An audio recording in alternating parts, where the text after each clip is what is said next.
And I think it's party time here on the floater home. There is the race winner, Sebastian Vettel, making his way over to the team. The champagne is spraying already. And I dare say we'll see quite a few people in the swimming pool before long. Eddie, how do these match up to the Jordan celebrations from back in the day? Well, ours were different. Marty was there for some of them. In the Formula 3 days, we used to have absolute total chaos, but it was back in the garage, and we'd have a little rock and roll band, and we'd have our own style of celebration. This is very much Red Bull, and they are to be applauded because they've brought a little bit of humour, rock and roll, and a different style. Too long have many people in race teams, and particularly team bosses, and myself, I have to put my hand up, was one of those. We'd have a fight to see how quickly we could get home.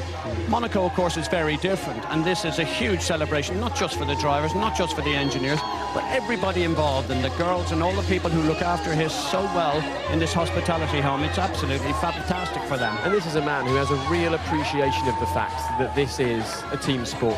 It's not about one driver racing a car, it's a team racing a car. As a driver, you're the final link in the chain. You're the one that everybody talks about and you get the most focus, but at the end of the day, you are only a link, and you rely on the rest of the chain to give you the results. And despite that pit stop today, Red Bull still came through and won the Grand Prix. And Sebastian Vettel now wants to go and make every single person in the team, and whether in hospitality, marketing, mechanics or whatever, make them feel that they were part of that victory. What have we got there? It's hard to see. Is that Adrian Newey, Christian Horner and Sebastian in the pool? And guess who pushed him in? Mr. Vettel. Papa. Oh, Father Vettel pushed him in the pool. I wouldn't fancy his chances much later on in the evening. I think he might be making an early dip. I wonder if we'll be seeing a backflip into the pool. Yeah, there we go. Look, you've got the guys enjoying themselves. David, your thoughts watching this? Well, well-deserved celebrations. I think they've not only got the fastest car, they're the only team that got their own private pool, so they've got all the bases covered. How does this compare to winning things such as your home race or winning the other blue ribbon events in Formula 1, picking up a win in Canada or something? Does this still rank with the drivers as the race? We've been saying it all weekend. The drivers love the challenge of going around Monte Carlo. You know, it's a crazy place in many ways to try and hold a motor race, but the fact that it's been on the calendar for 69 years, you know, it's earned a big place in the drivers' hearts. And what's important there, where you say, yes, it is a dangerous circuit. That's why the drivers love it, because it's a challenge. There's not big runoff areas. They know they've got to be on their best form and using their skills in the most successful way. And that's why they know that when you have a great result here, you know you've achieved something very special indeed. Yeah. Let's just watch these pictures for a few moments and enjoy them. The smell of champagne up here, Jake.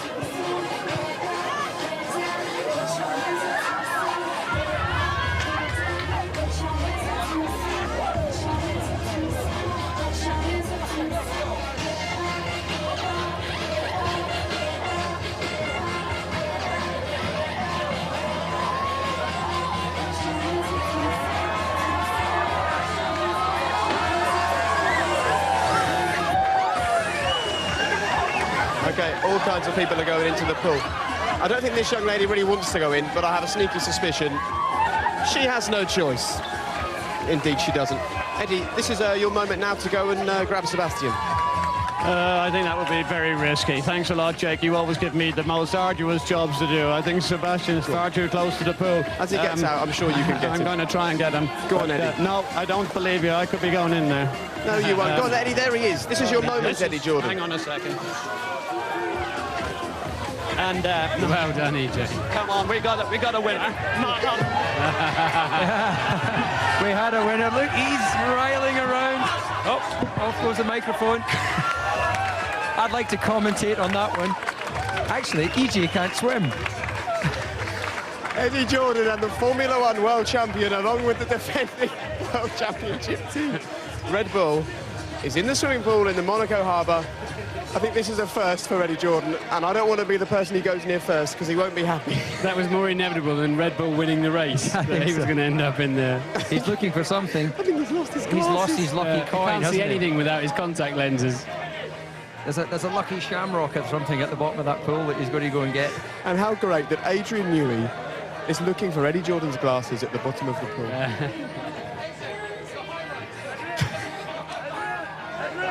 He's looking for something down there.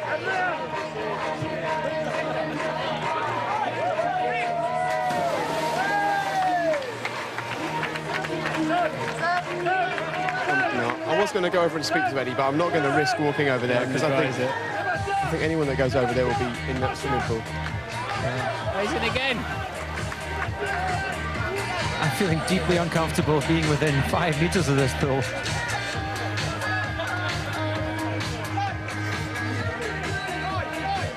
I think we've been building up, though, to this moment for the last 2.5 years, haven't we? We've been waiting for Eddie to explode on national television, and it's happening live before your eyes. Oh, it's fantastic, though. And this is so, only at this race could this kind of thing happen. This wouldn't work if we were at different Grand Prix trying to have this much fun. Well, it wouldn't have the same feeling at the back of the Shanghai paddock, would it? That's for sure.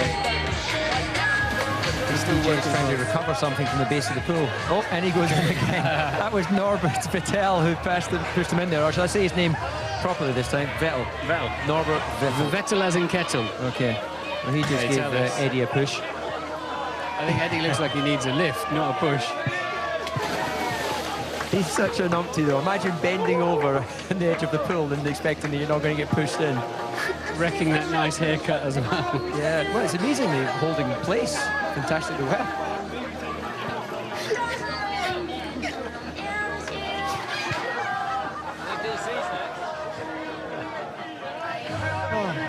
I think it's good TV, don't you? Hello, Christian. Christian, Eddie's lost his glasses. Are you going to help him find them at the bottom of the pool? I think they've gone for good, actually. I think Eddie's going to be in there for a while, by the looks of things. This is classic Eddie, though. He's commandeering just about every member of the Red Bull team to help him get them. But how great, though, that Eddie, after achieving what he did in this sport, is still a good sport to get involved. No, absolutely. I mean, Eddie's a larger-than-life character, and he's always causing us mischief, so it's good to return the favour now and again. Eddie, Christian says this is in return for all the mischief that you've been causing. Suddenly, I think my earphones are waterlogged. He has a lot to answer for. I think yesterday, because he didn't know he was going in, he's trying to get his own back, isn't he? Well, this was pre-arranged from weeks ago, actually. They said, I didn't want to tell him that, but mine wasn't pre-arranged, but he got me sneakily. And I think these two boys have to have a visit in there. What about Brundle and Coulthard? I mean, come on, you can't have them out sitting here. DC's all in white, so that could be a bit embarrassing, though, so... Oh, yeah, all the better for us. But Eddie, as you are now wet... We'd love that. As you are now wet, I think you are the man to go and speak to Sebastian, because you can't get any wetter than you are. OK, we'll go and see. Go on, then. There's Sebastian. Sebastian, 1 minute. We just need you for the BBC. You want to go for a swim again? Listen, I've done enough swimming for a lifetime. But, you know... Look like a fish. World champion, winning in Monaco. You hadn't done before. This must be very special. It is. It's a very hard one to win. Obviously, a lot of things have to go right. We seen it today. It's an incredible achievement. So very happy. It was a tough call. We didn't think it was possible to one-stop that race, but in the end, things it worked nearly out was. for you. I mean, the safety car, a lot of things. But you put yourself in the right place at that time. Yeah, I mean, we obviously the safety car was helping, but we did take a lot of risk as well. So. Worst case, we would have finished third. There was a big gap, so I said, okay, let's try. I'm dealing with those tires pretty well and trying to make them last. On a happy note, how was it like seeing your dad float away in the pool? That was cool. So I think we will have, very happy too. Yeah, he was. I think it just undercut him, I don't understand. That's a Martin Brundle word. We don't understand this undercutting business. Yeah. But anyway, well done. Many congratulations. Thank you. You're a true champion. Jake, I don't know if you can hear me because my ears are waterlogged. And I'm back to you if I can possibly get back there. But this is what you would call mayhem. This is completely organized chaos. You will not believe how mad I am. Sappy. I will never have my purple shoes again. What am I going to do here? I think I should give the invoice to the BBC. Do you think they'll stand for that? Yeah, I'm sure they will. There's about £15 million worth of damaged garms by the look of it at the moment. You can see the damage to the shoes, and lovely shoes they are as well. We'll do our best to get them dried out. They were, you mean to say. It's past tense at this stage, Jake. Yeah. Sebastian's in good form again. I need my glasses. And he's going to try and get his glasses if he can. You were just chatting to Christian Horner there, actually, about the way the race unfolded. And you were talking to him about the pit stop moment. Yeah, it's quite interesting.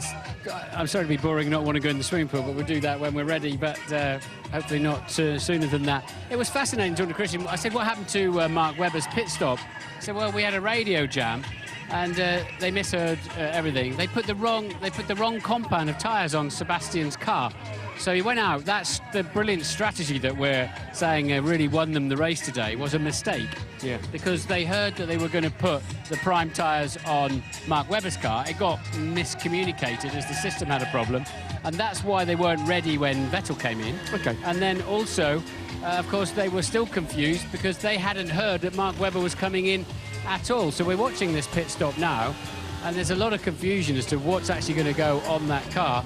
And then as he went out of the pits, Christian said to me, we thought, well, how are we going to engineer our way out of this problem? But they began to realise they were going to go for a set of soft tyres later on, super soft tyres. And this is Mark Webber, and he doesn't have any tyres at all. So a big communication problem on both cars has left the mechanics really struggling to know what to do. And it's just incredible, isn't it, that Vettel's race-winning strategy was a mistake. And that's the kind of good fortune they've had all weekend, and it just hasn't worked out for McLaren. It's been the opposite for McLaren. It's the kind of thing, when it goes your way, doesn't it? They did. They walk away with first and fourth, so not a bad weekend. No, not a bad weekend. And we leave here and we head to Canada, which, if Red Bull win, won't be an awful lot calmer than this. But it's another circuit where we say naturally Red Bull shouldn't shine, but the way things are going at the moment, you can't write the team off anywhere. No, they seem like they've got an answer for everything and everybody, but Canada's been a wild race, almost always, and with double DRS, tyre degradation, and, you know, Alonso's sort of right in there. McLaren have a very fast car too, to hopefully challenge McLaren. But the Canadian Grand Prix in 2 weeks' time should be an absolute blinder. And then after that, we head to Valencia. It starts to hot up now, and then we're back home as well, which is always special. Yeah, there is that. No, please. No, guys, please. No, I've got my white jeans on and my best thing. Give us your shoe. I'll look after your phone, I'm holding David. on. I'm fighting this. I'll have the mic. Give us this. I'll take the mic, David. No, give us the I'm mic. taking the mic. I'm not Give us the mic. I'm not going in. I'm taking your pack off you. I don't think there's anything we can do to save you, David. I think you're unsavable.